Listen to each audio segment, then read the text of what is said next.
할렐루야. 새로운 한 주간 우리에게 생명과 또 시간을 주신 하나님을 찬양합니다.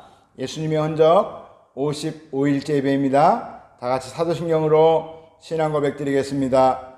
전능하사 천지를 만드신 하나님 아버지를 내가 믿사오며 그 외의 아들 우리 주 예수 그리스도를 믿사오니 이는 성령으로 잉태하사 동정녀 마리아에게 나시고 본디오 빌라도에게 고난을 받으사 십자가에 못 박혀 죽으시고 장사한 지 사흘 만에 죽은 자 가운데서 다시 살아나시며 하늘에 오르사 전능하신 하나님 우편에 앉아 계시다가 저리로서 산 자와 죽은 자를 심판하러 오시리라.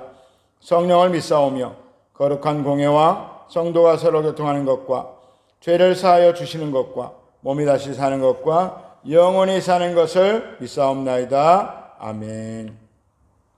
요한복음 14장 12절에서 15절까지 말씀입니다. 내가 진실로 진실로 너희에게 이르노니 나를 믿는 자는 내가 하는 일을 그도 할 것이요 또한 그보다 큰 일도 하리니 이는 내가 아버지께로 감이라. 너희가 내 이름으로 무엇을 구하든지 내가 행하리니 이는 아버지로 하여금 아들로 말미암아 영광을 받으시게 하려 함이라. 내 이름으로 무엇이든지 내게 구하면 내가 행하리라. 너희가 나를 사랑하면 나의 계명을 지키리라. 12절 말씀, 내가 진실로 진실로 너희에게 이르노니 나를 믿는 자는 내가 하는 일을 그도 할 것이요 또한 그보다 큰 일도 하리니 이는 내가 아버지께로 감이라. 참으로 엄청난 말씀입니다. 제자들이 예수님께서 하신 일을 할 수도 있다고 말씀하십니다. 물로 포도주를 만드셨죠. 38년 된 병자를 고치셨습니다. 보리떡 5개와 물고기 2마리로 남자만 5,000명, 몇만 명이 되는 사람을 먹이셨습니다. 심지어 죽어서 썩어가는 나사로를 살리시기까지 했습니다. 그런데 이런 일을 할 뿐 아니라 한술 더 떠서 이보다 더 큰 일을 할 수 있다고 말씀을 하십니다. 과연 이 말씀을 들은 제자들은 어떤 반응이었을까요? 얼마나 놀랐을까요? 과연 이 말씀이 와 닿기는 했을까 싶습니다. 예수님께서 제자들을 위로하시거나 약간의 가능성에 어떤 믿음의 동기부여, 그 믿음의 불을 붙이기 위해서 하신 말씀은 아닐 테고 진실로 진실로라고 말씀을 하신 거 보니 진지하게 실제적으로 말씀하신 것이 분명한데 과연 이런 일이 어떻게 일어날 수 있다는 말입니까? 답은 이 말씀에 있습니다. 내가 아버지께로 감이라. 이 말씀을 통해서 우리는 두 가지 사실을 알 수가 있습니다. 첫째는 예수님께서 하나님 곁으로 가시면 예수님을 대신해서 똑같은 하나님이신 성령 하나님께서 제자들 곁으로 오실 것이기 때문입니다. 그 성령님께서 제자들과 함께 사역하기 때문에 예수님보다 더 큰 일을 할 수 있다고 말씀하시는데 예수님은 인간의 몸을 입고 이 땅에 오셨습니다. 예수님의 주 사역은 십자가의 죽으심입니다. 그래서 인간의 몸을 입으셔야 했고 인간의 몸을 입으셨기 때문에 시간과 공간의 제약을 받으셨습니다. 그러나 성령님은 하나님의 영이십니다. 그리고 동시에 수많은 제자들과 함께 사역하실 수 있습니다. 그렇기 때문에 성령님과 함께하면 예수님보다 더 큰 일을 할 수 있다라는 것입니다. 내가 아버지께로 감이라. 이 말씀을 하신 예수님의 의도가 거기서 성령께서 오셔서 너희들을 통하여 더 큰 일을 하실 것이라고 말씀하신 것입니다. 그래서 예수님은 복음 전파의 위대한 유언적 명령을 하시면서 먼저 성령님으로 충만함을 입으라고 말씀하셨습니다.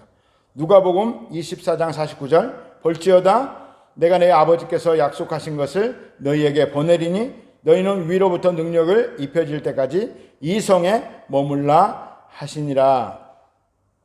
그리고 또한 사도행전 1장 4절부터 5절 말씀하십니다.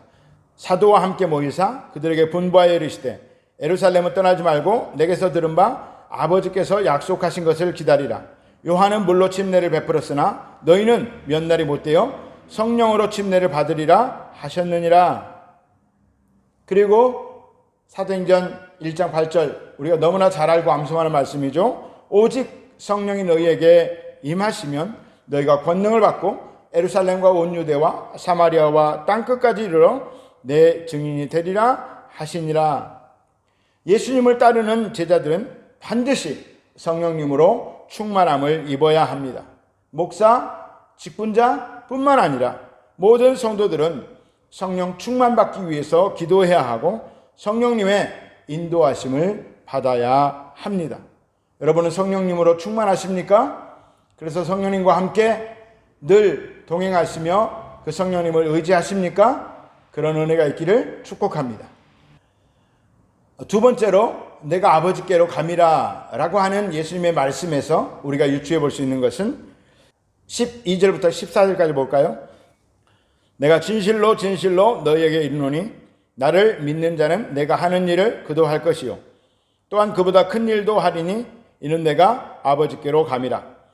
너희가 내 이름으로 무엇을 구하든지 내가 행하리니 이는 아버지로 하여금 아들로 말미암아 영광을 받으시게 하려 함이라.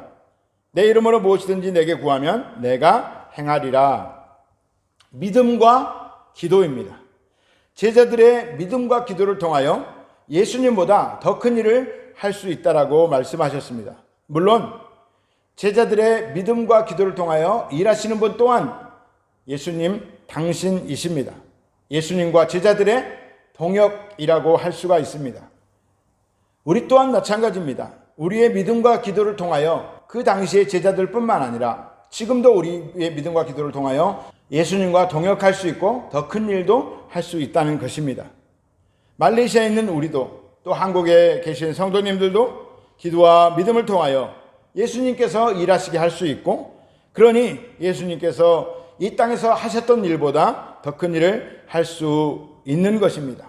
그러나 은사를 주시고 또 믿음을 주시고 우리의 믿음의 기도에 응답하시는 주체는 예수님이기 때문에 우리가 전혀 잘난 체 할 필요도 없고 마치 내가 한 것처럼 나를 높일 필요도 없고 겸손하게 주님을 나타내고 주님의 일을 감당하는 종의 모습이 되어야 할 것입니다. 아무튼 예수님의 이름의 능력을 많이 사용하시기 바랍니다.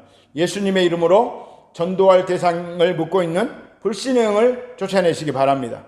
예수님의 이름으로 자신을 괴롭히는 악한 영들을 쫓아내시기 바랍니다. 예수님의 이름으로 가족의 평화를 깨는 불화의 영들을 쫓아내시고 또 예수님의 이름으로 질병을 가져오는 영들과 사업과 직장에 막힘이 있게 하고 가난의 저주를 가져오는 악한 영들을 내어 쫓으시기를 바랍니다. 너희는 나보다 더 큰 일을 할 수 있다. 아니 더 큰 일을 해야 한다라고 말씀하시는 예수님의 명령을 가볍게 여기지 마시기 바랍니다. 그런데 15절에서 앞선 말씀과 전혀 상관없는 것 같은 말씀을 하십니다. 너희가 나를 사랑하면 나의 계명을 지키리라.